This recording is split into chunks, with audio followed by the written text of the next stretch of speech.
Bom, pessoal, então podemos iniciar agora. Então, agora temos som, tá tudo certo, né? Vamos então dar continuidade aos nossos estudos. Qualquer coisa vocês me avisam aí, algum problema, eu vou estar sempre dando uma olhadinha aqui e vocês me dão um toque aí, tá bem? Então vamos iniciar. Eu vou repetir a prece então, para a gente, já que a gente estava sem som na prece, elevar então o nosso pensamento a Jesus, nosso Divino Mestre, trazer em nossa tela mental a lembrança de um Jesus vivo, luminoso, envolvendo nossas mentes e os nossos corações. E assim, Senhor Jesus, nós rogamos a vós e aos bons Espíritos que nos conceda momentos de paz, de tranquilidade, para que o nosso estudo possa num bom clima, trazendo muito entendimento a todos. Em teu nome, Mestre, em nome dos benfeitores espirituais, pedimos permissão para iniciar mais um estudo, que assim seja, graças a Deus. Ok? Então, só confirmando, ok?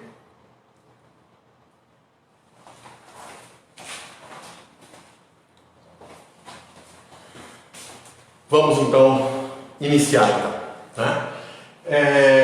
O nosso estudo hoje vai tratar sobre o capítulo a gente já falou sobre o capítulo 1, então a gente vai entrar falamos sobre a primeira parte, vamos falar da segunda parte e a gente vai entrar nos capítulos 1, 2 e 3, 3 e 4 da parte 2 do Livro dos Espíritos. A gente vai então falar sobre a ação dos Espíritos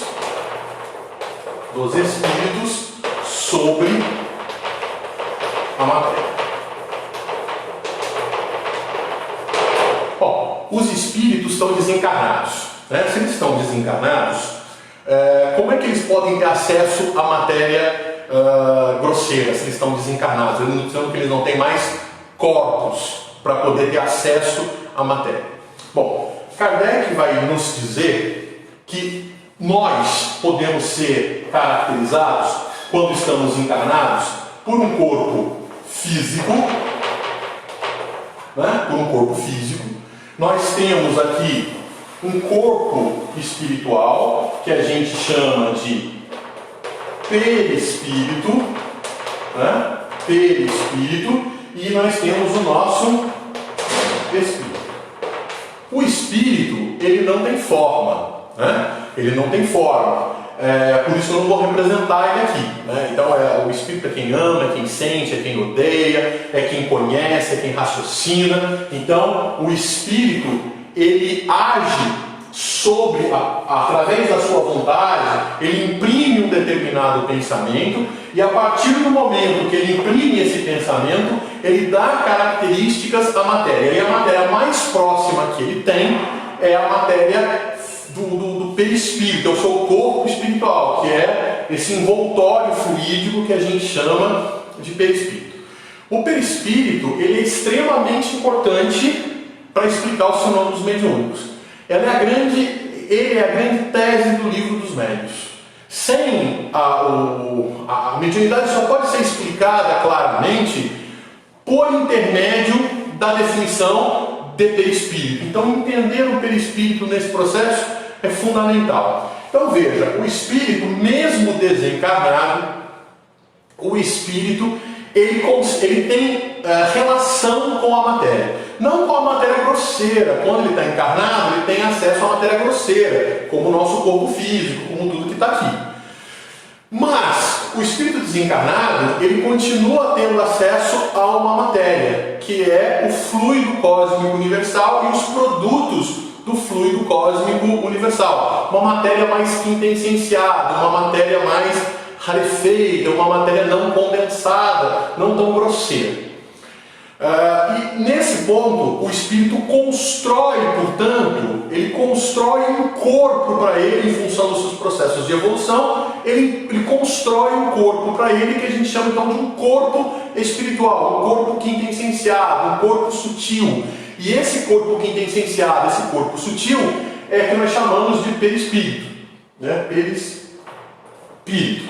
Então, veja que os videntes, né, reconhecem os espíritos, veem os espíritos com um determinado formato. Esse formato, obviamente, obviamente não é do corpo físico, porque o espírito não tem mais corpo, está desencarnado. Então qual é o formato? Então esse formato, esse corpo que o vidente vê o espírito, é da onde? É de quê? Vem do corpo espiritual, que também é chamado de perispírito, tá certo? Então, mesmo desencarnado, mesmo quando o espírito não está, né, ele baixou sepultura, ele desencarnou, ele deixa, portanto, de ter corpo físico, mas ele continua tendo perispírito, tá certo? Então vamos fazer um desenho melhor aqui para ficar mais bonito, né? Então, nós temos aqui, então, o perispírito,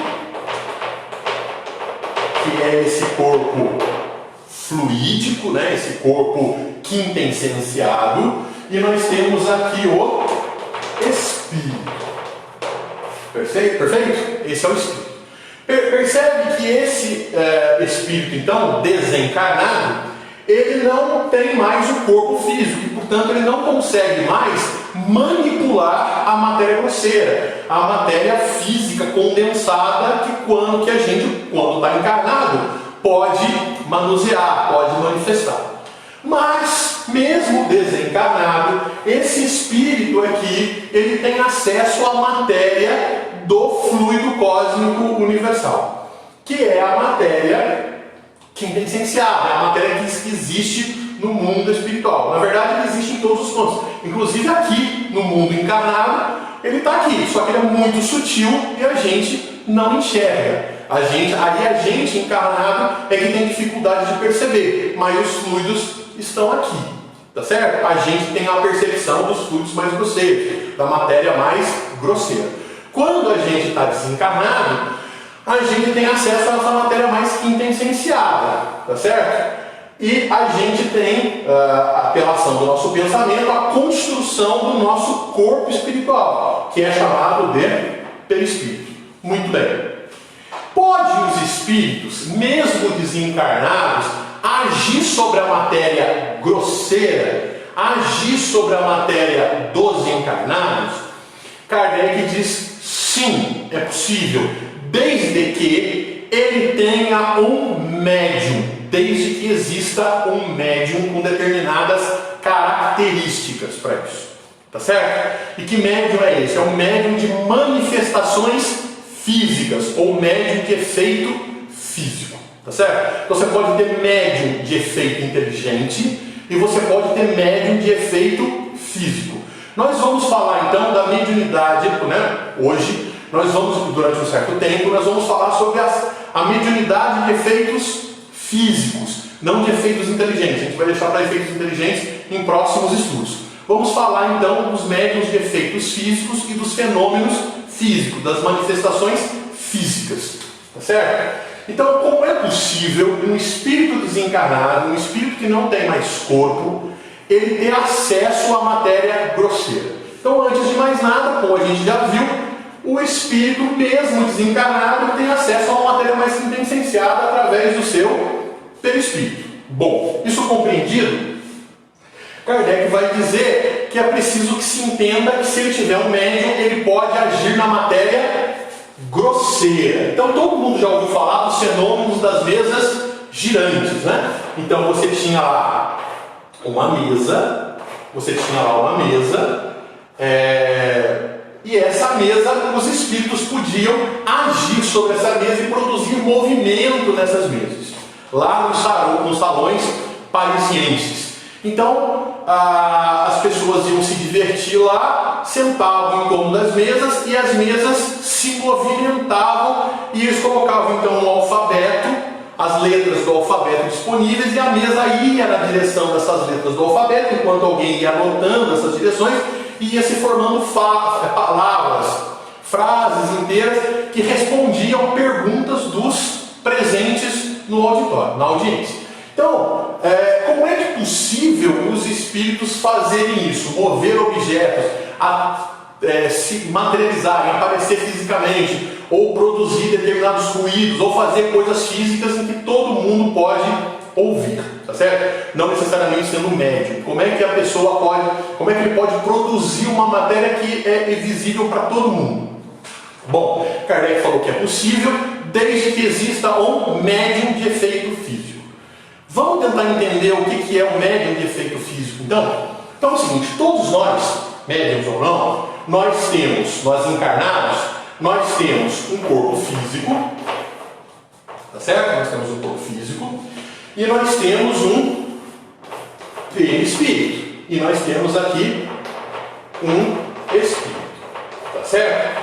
Muito bem, o que acontece? O perispírito e o corpo físico é uma coisa só, é matéria, tá certo? É matéria, só que em estados diferentes de quintessência, em estados diferentes de materialidade, em estados diferentes. Então, assim como você tem água em diferentes estados, você pode ter água no estado sólido, você pode ter água no estado líquido, você pode ter água no estado gasoso, você pode ter matéria nesses dois estados gerais, aqui no estado mais quintessenciado, que é o perispírito, e no estado mais grosseiro, que é o corpo físico.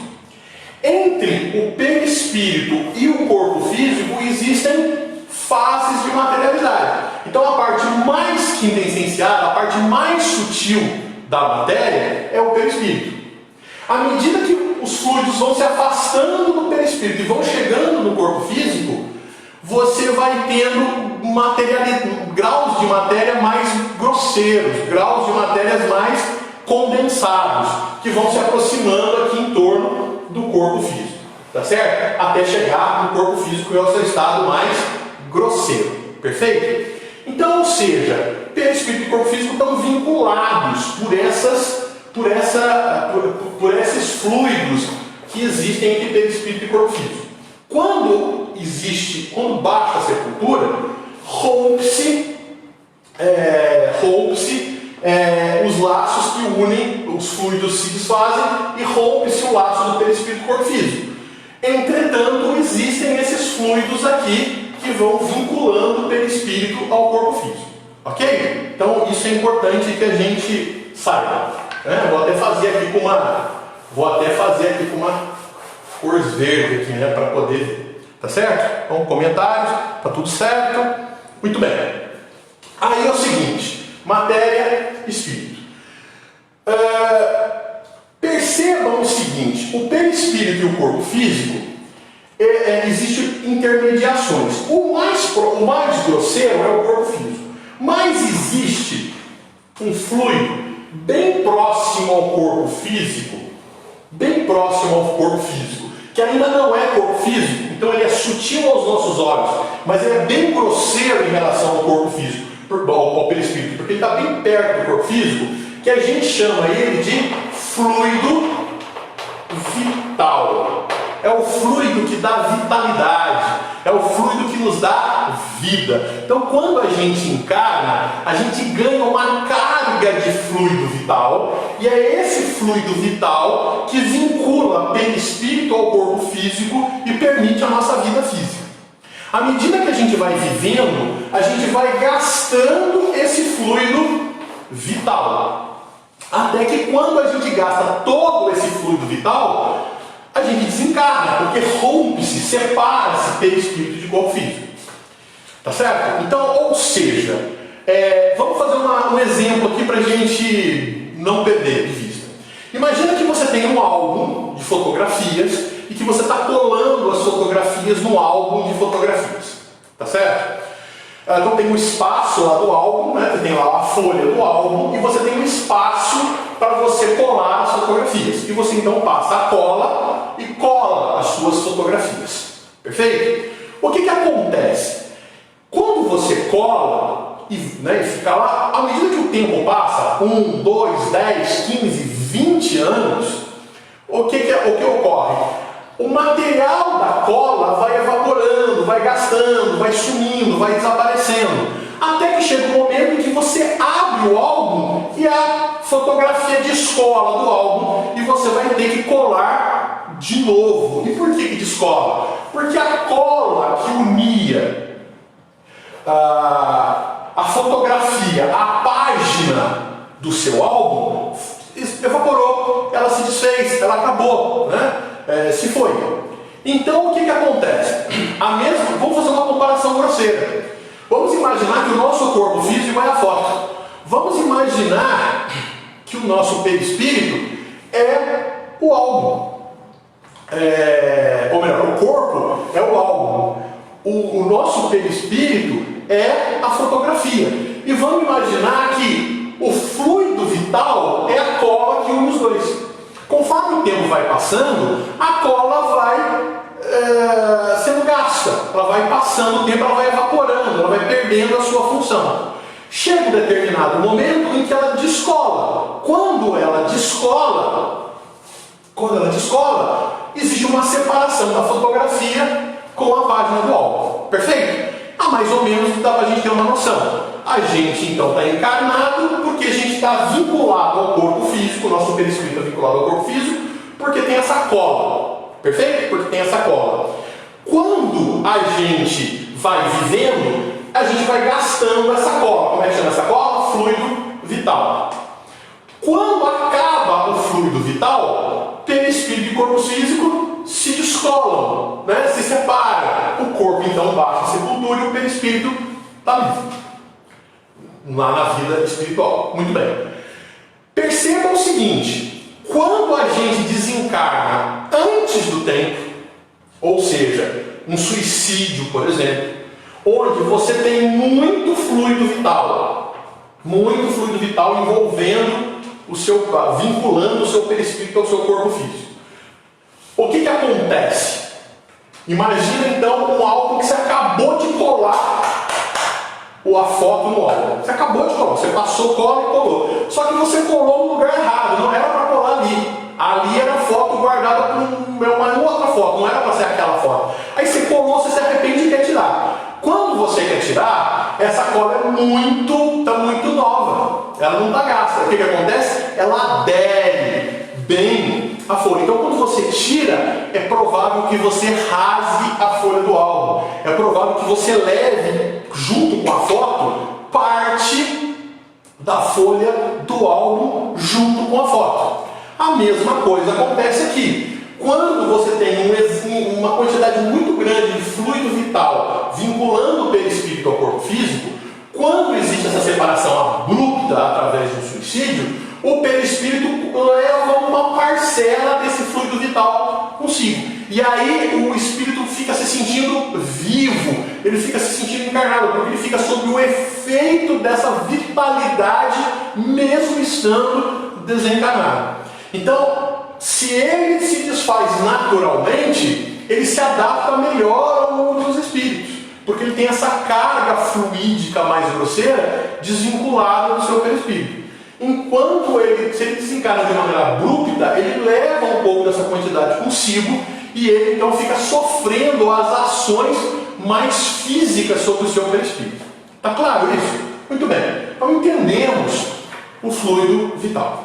O fluido vital é matéria. E como matéria, é uma matéria quintessenciada, sutil, mas é matéria.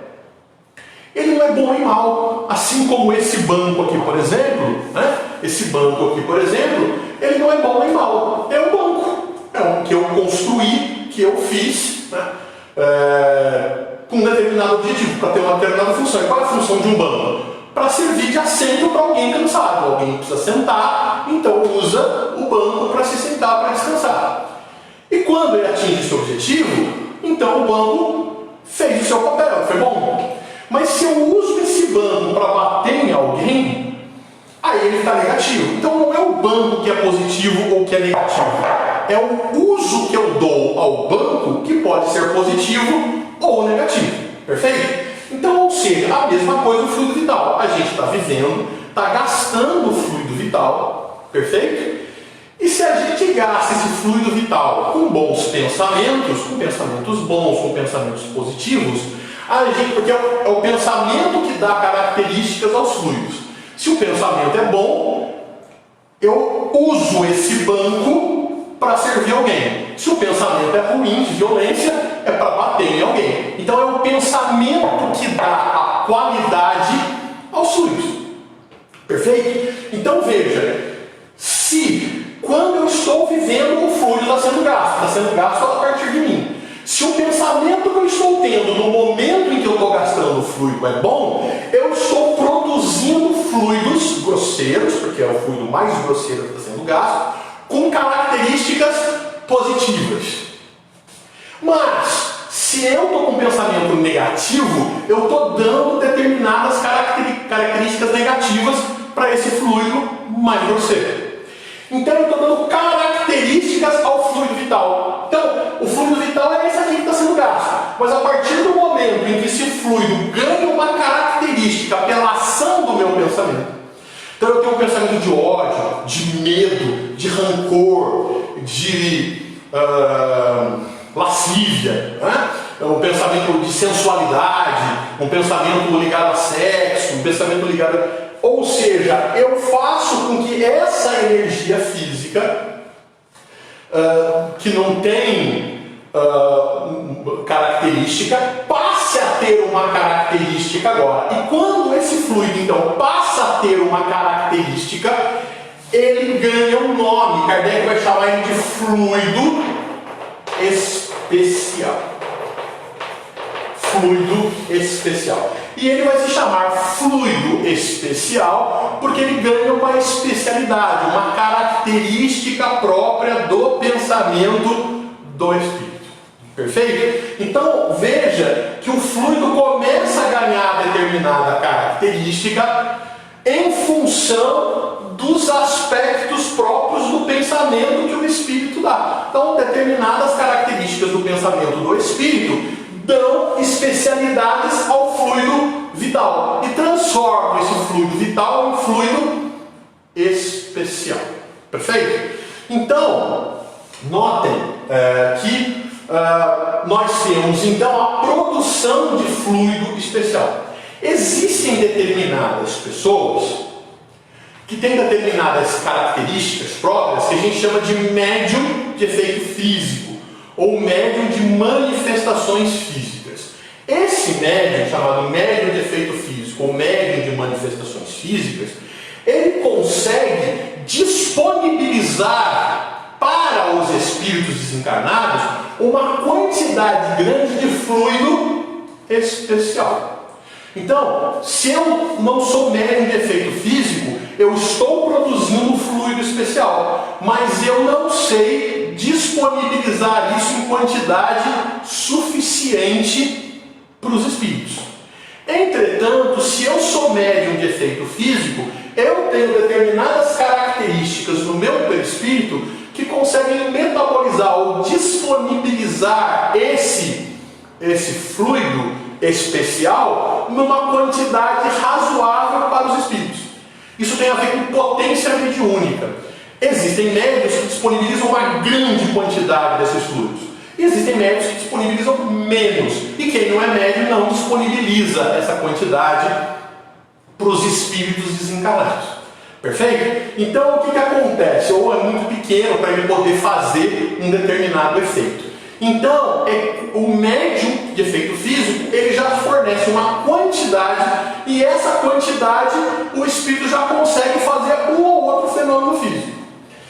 Quanto maior é a quantidade de fluido especial que o médium consegue disponibilizar para os espíritos, maior a potência mediúnica desse médium. Então existem médiuns que têm muita potência mediúnica e, portanto, fazem fenômenos incríveis. Fenômenos de cura física, fenômenos de movimentação, de tangibilidade dos espíritos. Todo mundo ele faz aparecer um espírito aqui, tá certo? Ou seja, deixa os espíritos tangíveis, faz aparecer determinados materiais, faz com que um material que esteja numa sala desapareça lá e apareça aqui, os fenômenos de transporte.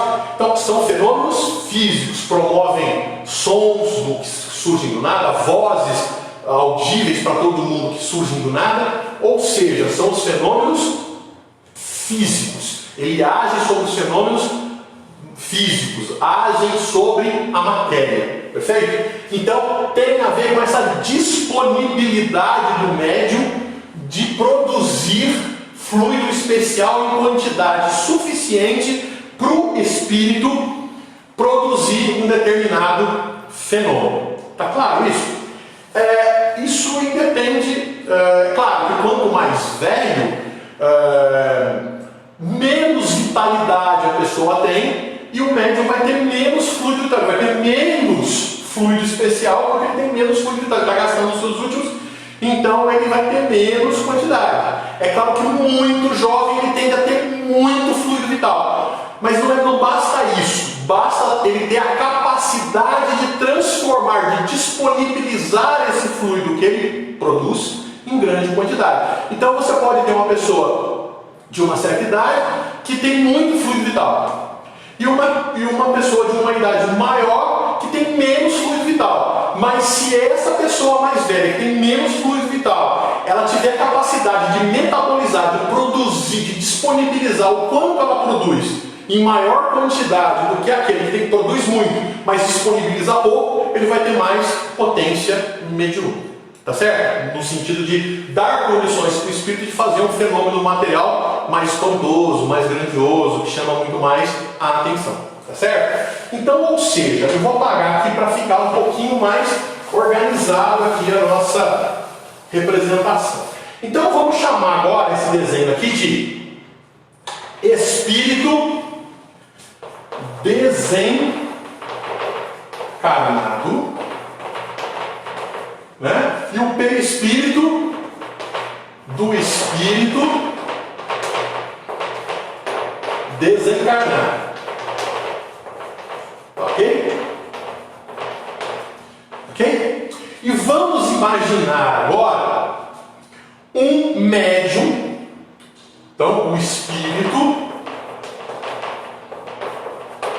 do médium que está encarnado. Vamos pensar no perispírito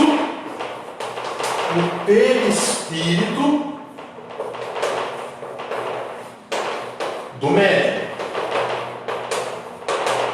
E vamos pensar no corpo físico do médium. Tá ok? Então, se o médium está encarnado, ele tem o espírito, tem o perispírito e tem o corpo físico. E ele, obviamente, tem aqui, vou pegar aqui um giz amarelo, ele tem aqui entre, muito pertinho do corpo físico, aqui uma certa quantidade de fluido vital. Então aqui ele tem fluido vital. E aqui tem os fluidos entre perispírito e corpo físico, né, que junta perispírito e corpo físico do espírito do médium. Tá certo? E aí, como o médium está vivo, ele está gastando o fluido vital, tá certo? Ele está gastando o fluido vital, e como ele age mentalmente sobre esse fluido, ele dá características a esse fluido gasto vital que está sendo gasto, é um fluido grosseiro, que é um fluido mais material. Então, esse fluido aqui é chamado, então, de fluido especial. Tá certo? Então, você tem o encarnado aqui, que é médium, e você tem o desencarnado aqui, que quer manifestar-se. E vamos admitir que esse espírito que quer se manifestar, ele quer movimentar essa mesa aqui. Ele quer movimentar essa mesa aqui. Tá certo? Como é que faz? Como é que é possível fazer? Então Kardec nos explica o seguinte. Kardec nos explica um conceito muito trivial. Ele vai dizer o seguinte: o espírito, através da sua vontade, né, e vontade para Kardec não é simplesmente um querer, não é simplesmente um desejar. A vontade é uma energia que nasce do espírito, né? O espírito então energiza um certo pensamento, e esse pensamento que o espírito produz age sobre os fluidos do seu perispírito. E fluidos do seu perispírito são emanados do seu perispírito, com a intenção de mover essa mesa. Só que só a vontade do Espírito em mover a mesa não dá, porque esses fluidos são muito quintessenciados, eles são muito sutis, eles não conseguem agir sozinho sobre a mesa. Entretanto, o Espírito aqui, do médium, ele está emitindo os fluidos especiais. Vou até fazer com a cor aqui, com essa cor aqui, né, que é o fluido especial. Então existe uma combinação de fluidos em torno da mesa, que é a mistura, que é a combinação do fluido perispiritual do espírito, que manifesta a vontade desse espírito de movimentar a mesa, junto com o fluido especial emanado do médium, que consegue metabolizar uma quantidade de fluido vital em quantidade o suficiente para movimentar essa mesa. Tá certo? Então, ou seja, se ele não fosse médium, ele estaria emitindo fluido especial? Sim, porque fluido especial todos nós estamos emitindo. Todos nós estamos emitindo fluido especial. Agora, é suficiente para promover um grande fenômeno físico? Não. Então, os espíritos não conseguem promover. Perceba que o fluido especial, eles podem ser disponibilizados por todos nós, e eles podem provocar pequenas circunstâncias, dependendo da maior ou menor quantidade nossa, de maior ou menor capacidade nossa de produzir essa quantidade de fluido vital para os espíritos. Então veja, às vezes uma pessoa chega perto da gente e sente um mal-estar. Chega uma criança, por exemplo, que você olha assim e fala, nossa, mas que criança bonita, aquela coisa toda, e a criança sente e fica doente e tal. Aí leva para os mais velhos, diz, ela está com quebranto, precisa benzer, aquela coisa toda e tal, precisa tomar passe no centro, a gente diz, a inveja. Então, isso de uma certa forma são cargas dos fluidos especiais que as pessoas enviam para a gente, né? Porque as pessoas olham para a gente, as pessoas se relacionam com a gente e jogam as suas cargas mentais combinadas com os fluidos vitais que gastam, gerando um fluido especial que atua sobre a gente, trazendo negatividade sobre a gente, agindo sobre a gente. Não é suficiente para fazer um fenômeno físico grandioso, aquela coisa toda, mas ela é capaz de produzir essa ação, principalmente quando ela vem associada, porque os pensamentos se associam por conta das frequências vibratórias. Perfeito? Então, se um indivíduo é médium, ele é médium de efeito físico, ele não produz uma quantidadezinha pequena, ele produz uma quantidadezinha grandona, né? Então, o médium passista, por exemplo, mesmo que ele não seja um médium de efeito físico, se juntando com outros, ganha grande influência. Deixa eu contar um pouquinho para vocês aqui, ó. Vocês estão vendo esse brinquedinho aqui? Vocês conseguem ver esse brinquedinho? Eu não sei se dá para todos verem aqui. Tomara que seja possível. Esse brinquedinho aqui, na verdade, não é um brinquedinho, é um massageador de cabeça, né? A gente bota aqui na cabeça e faz uma massagem aqui, né? Quando a gente não tem cabelo, então fica mais interessante, fica mais legalzinho. Então, esse brinquedinho aqui serve para a gente prestar atenção num conceito interessante, né? Que ajuda a gente a entender algumas coisas. Perceba que esse brinquedinho aqui, vou trazer aqui mais perto, ele é formado de hastes grandes e é formado de umas hastes menores, pequenas, tá ok? Então perceba o seguinte, quando eu venho e bato na haste grande, ó, quando eu perturbo a haste grande, eu promovo uma vibração na haste em todas as outras. Veja, eu bati numa, mas todas as outras que são iguais a ela começaram a vibrar juntas, tá certo? Porém, quando eu bato na menor, as maiores não vibram, só as menores é que vibram.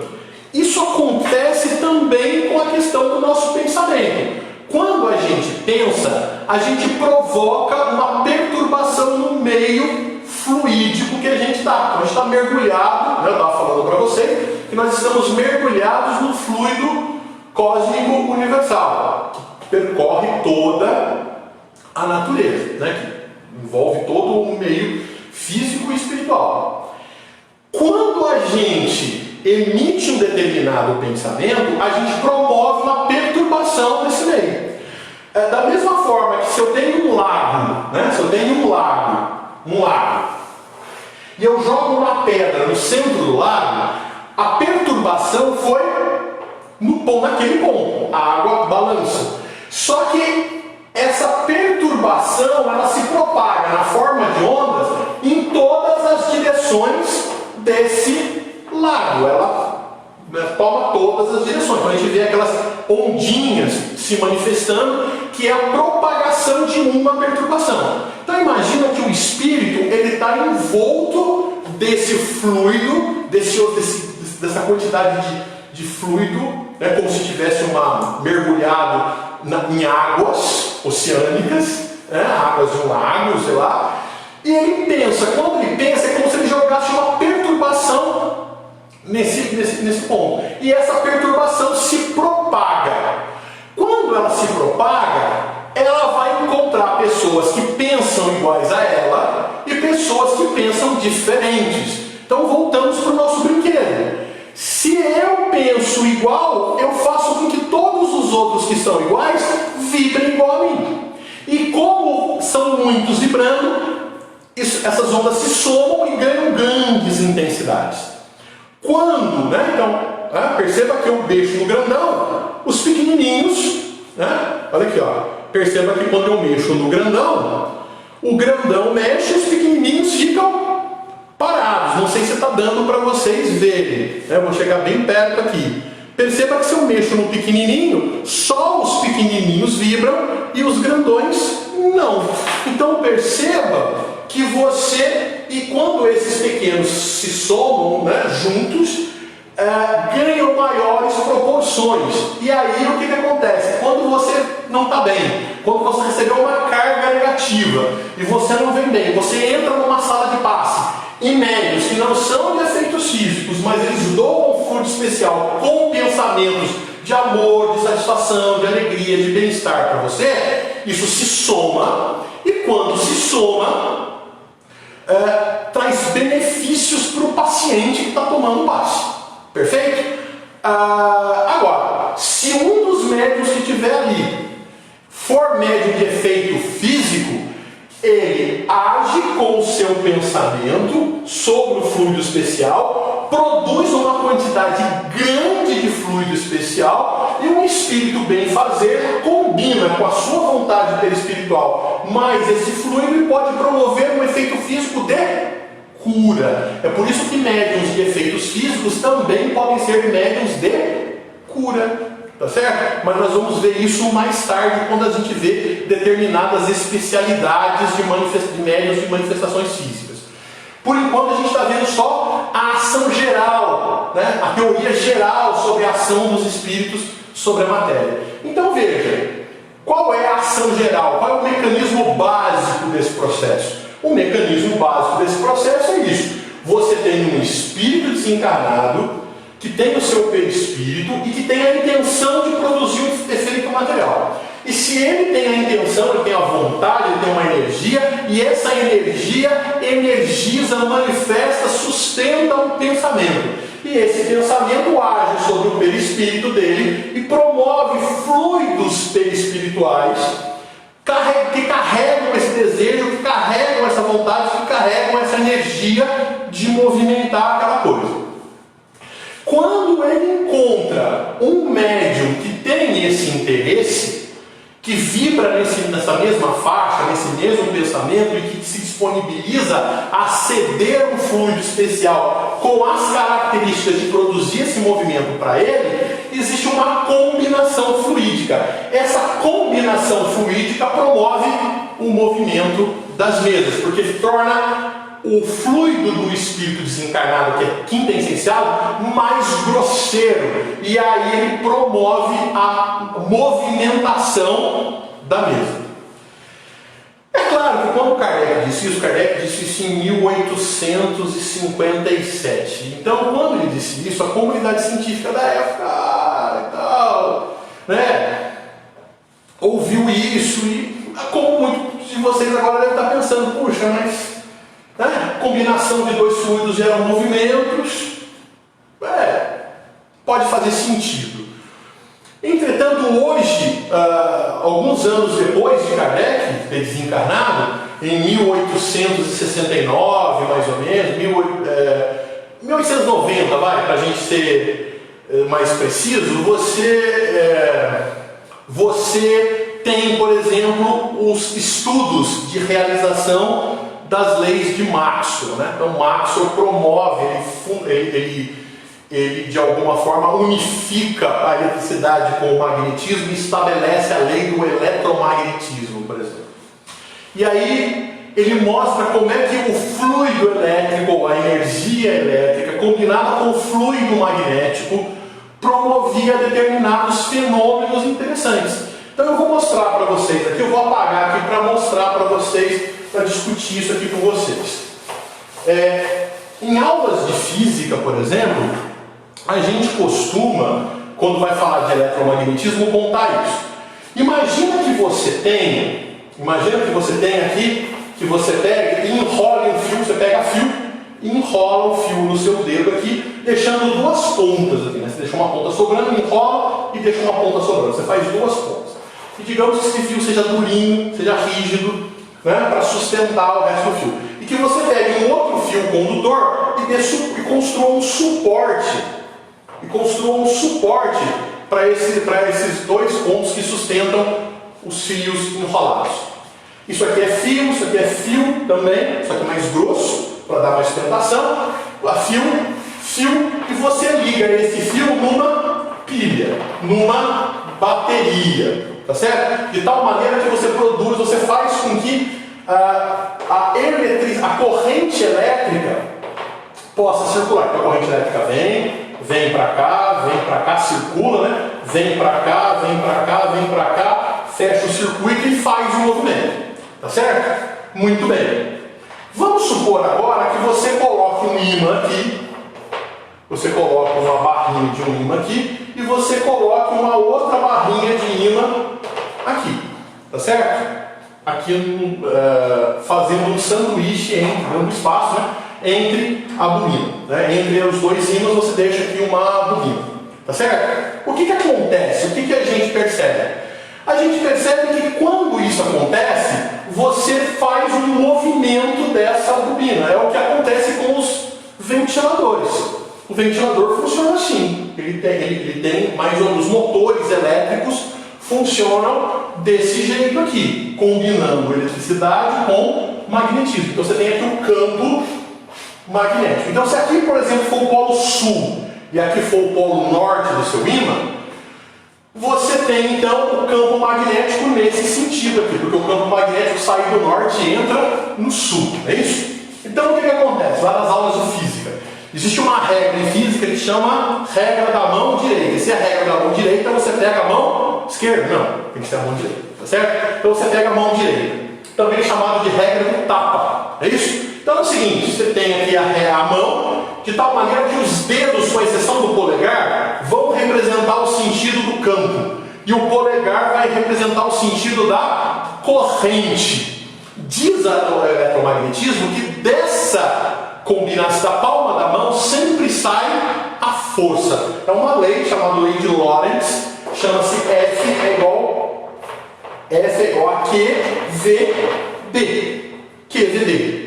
Tá certo? É Q vetorial B, onde V é a velocidade dos portadores de carga, né, da corrente elétrica, o B é o campo magnético e F é uma força, são todos vetoriais que precisam da carga, que é um escalar. E aí o que acontece? Quando você, nesse ponto aqui, se está do jeito que está, o que acontece? Ó, a corrente está circulando, então a corrente nesse ponto está vindo para cá. O campo magnético está vindo para cá. Regra da mão direita, ó. Regra da mão direita. O dedo polegar é o sentido da corrente. Os outros dedos é o sentido do campo. Sai da palma da mão a força. Então tem uma força atuando aqui. Tá certo? Uma força atuando para baixo, ó. Aqui e aqui. Então sai uma força, sempre sai da palma da mão, para baixo. Quando a corrente gira, a corrente agora está aqui, apontando para cá. Para onde que está o campo? O campo está para lá, continua para lá. Então agora a corrente está para cá, campo está para lá, aparece uma força para cima. Olha, se aparece uma força para cima aqui, uma força nesse ponto, uma força para cima e aqui uma força para baixo, isso tende a girar. E se você inverte a posição dos ímãs, ela gira no sentido contrário. É quando você inverte aí a velocidade do seu motor, tá certo? Então perceba que você pode ter um motor elétrico funcionando com ímãs e com fios passando por uma pilha. Então você tem aqui um movimento eletromagnético. A partir do que? Da combinação de dois fluidos, né? O fluido elétrico e o fluido magnético. A combinação desses fluidos produzem uma força factícia, que produz um fato, que produz um movimento, que é o movimento do seu enrolado aqui, né? Da sua bobina, tá certo? E produz um movimento do motor. Então, perceba que depois das leis de Maxwell do eletromagnetismo, não se houve dúvidas de que quando você combina esses dois fluidos, hoje se você fala mais fluidos, fala energia elétrica e energia magnética, o campo magnético e o campo elétrico se juntam, produzem uma força, né, que gera o movimento. Da mesma forma que o espírito pode movimentar determinados objetos pela ação de dois fluidos.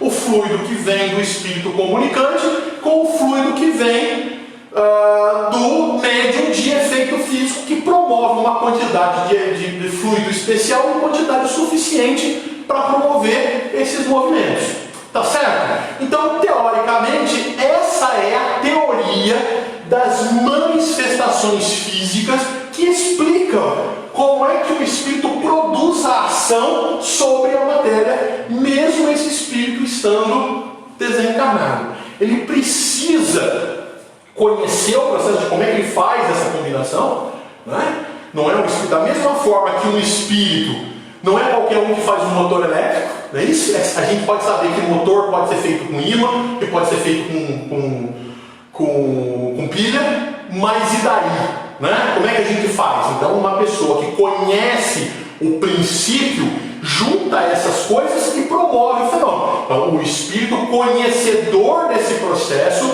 ele junta esses elementos e produz o efeito. Da mesma forma, aqui, né? O espírito conhecedor, ele pega o seu fluido, escolhe um médium à sua disposição que tem essas características, combina esses dois fluidos de maneira do seu conhecimento e produz o fenômeno físico e produz a ação dele sobre a matéria. Perfeito? Mas ele não precisa, né? Mas para isso ele precisa ser um médium de efeito físico. Perfeito? Se ele faz isso, está tudo certo. Então, note o que? O mecanismo é sempre isso. É o perispírito do espírito emitindo os fluidos pela ação do pensamento do espírito, e o perispírito do espírito do médium gerando o fluido vital, que a ação do pensamento vai dar determinadas características, vai produzir fluido especial, e a combinação desses dois fluidos geram o fenômeno mediúnico da manifestação física. Tá claro? Então o perispírito exercendo um papel importante no fenômeno mediúnico. E nesse caso, o fluido especial. O fluido especial que Kardec denomina como fluido especial e que alguns autores gostam de chamar de ectoplasma. Alguns outros autores espíritas usam o termo ectoplasma. É preciso que o médium elimine ectoplasma, esse fluido espiritual grosseiro, né, que está bem perto da sua estrutura física, está distante do seu perispírito, está perto da sua estrutura física, é grosseiro o suficiente, que se juntado com o fluido do espírito, promove um movimento. Perfeito? Então, basicamente, é isso que a gente queria dizer hoje, porque explica, então, a ação dos espíritos sobre a matéria. ok? Então no nosso próximo estudo, nós vamos falar sobre os fenômenos, sobre alguns fenômenos, explicar os fenômenos de movimento de mesas, os fenômenos de ruído, os fenômenos de transporte. Nós vamos falar especificamente como cada um desses fenômenos são produzidos, mas todos eles respeitando uma regra única, que é a combinação do fluido especial do médium com o fluido perispiritual do espírito que quer promover um movimento.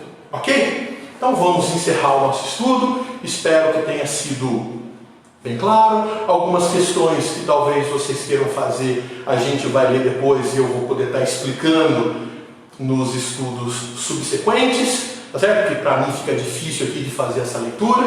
E aí a gente vai abordar isso no estudo seguinte, ok? Então vamos encerrando. Eu agradeço a todos pela participação, agradeço a todos pela atenção. A gente está aí com um número expressivo de pessoas assistindo o estudo. Eu gostaria de agradecer vocês dedicando aí tempo de vocês para estar aqui assistindo, né? Peço desculpa aí por qualquer falha, por qualquer dificuldade. A gente já está envelhecendo, está ficando velho, já não tem mais a mesma capacidade de antes de explicar, de ser claro, de ser preciso nas questões. Eu gostaria de me desculpar por vocês em tudo e agradecer pela atenção que todos estão dando aí, de se dedicar esse tempo para nos ouvir, estudar Kardec e aprender um pouco mais. Então vamos elevar então o nosso pensamento a Jesus, nosso Divino Mestre, trazendo em nossa tela mental a lembrança de um Jesus vivo, luminoso, envolvendo nossas mentes e os nossos corações. Senhor Jesus, nós nos encontramos aqui reunidos para agradecer. Só temos a agradecer porque somos falhos, somos defeituosos e apesar de recebermos tanto, pedimos. E pedimos que as vossas luzes, as vossas bênçãos se mantenham hoje e sempre, que assim seja. Graças a Deus. Boa noite a todos. Fiquem em casa, se possível, se cuidando, para que a gente possa vencer essa doença. Tá certo? Obrigado a todos.